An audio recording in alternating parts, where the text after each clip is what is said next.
784 का वर्गमूल बराबर वर्गमूल के अंदर में 784। 784 का लघुत्तम निकाला गया है। देखिए 784 में 2 से भाग दिया है, 392 आया है। 2 तिया 6, 7 में 6 कम करने पर बचा 1, 1 और 8 18 हो गए। 2 नियम 18, 2 दूनी 4, 392 आ गया। 392 में 2 से भाग दिया है, 196 आया है। 2 एकम 2, 3 में 2 कम करने पर 1 बचा, 1 और 9 19 हो गए। 2 नियम 18, 19 में 18 कम करने पर 1 बचा, 1 और 2 12 हो गए। 2 छक्के 12, 196 आ गया। 196 में 2 से फिर भाग दिया गया है, 98 लाया गया है। 2 नियम 18, 19 में 18 कम करने पर 1 बचा, 1 और 6 16 हो गए। 2 अट्ठे 16, 98 आ गया। 98 में 2 से भाग दिया है, 2 चौक 8, 9 में 8 कम करने पर 1 बचा, 1 और 8 18 हो गए। 2 नियम 18। इस प्रकार 98 में 2 से भाग करने पर 49 आया। 49 में 7 से भाग जाता है, इसीलिए 7 से भाग दिया है।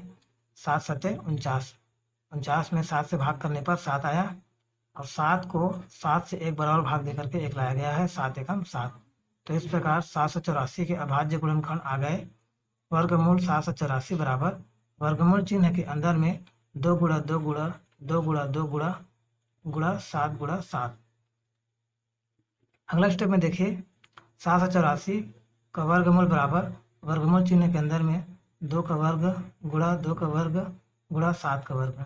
यहाँ पे वर्ग का चिन्ह 2 में वर्ग का चिन्ह इसलिए लगा क्योंकि 2 का 2 बार गुणा हुआ है, और अगले 2 में वर्ग का चिन्ह इसलिए लगा क्योंकि 2 का एक बार और 2 से गुणा हुआ है, और 7 में वर्ग का चिन्ह इसलिए लगा है क्योंकि 7 में 7 का गुणा हुआ है, 7 का 2 बार गुणा हुआ है। अगला स्टेप में देखिए 784 का वर्गमूल बराबर 2 गुणा 2 गुणा 7। अब यहाँ पर वर्गमूल का चिन्ह हट गया है और इसका जो संख्या के ऊपर में वर्ग का चिन्ह लगा था वो भी हट गया है, क्योंकि वर्ग का चिन्ह वर्गमूल के चिन्ह को हटा देता है। इसलिए यहाँ पर केवल 2 गुणा 2 गुणा 7 बचा हुआ है। अगले स्टेप में देखिए 784 वर्गमूल बराबर 28।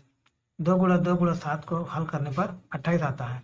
2 दूनी 4, 4 सत्ते 28। तो इस प्रकार से 784 का वर्गमूल 28 आया।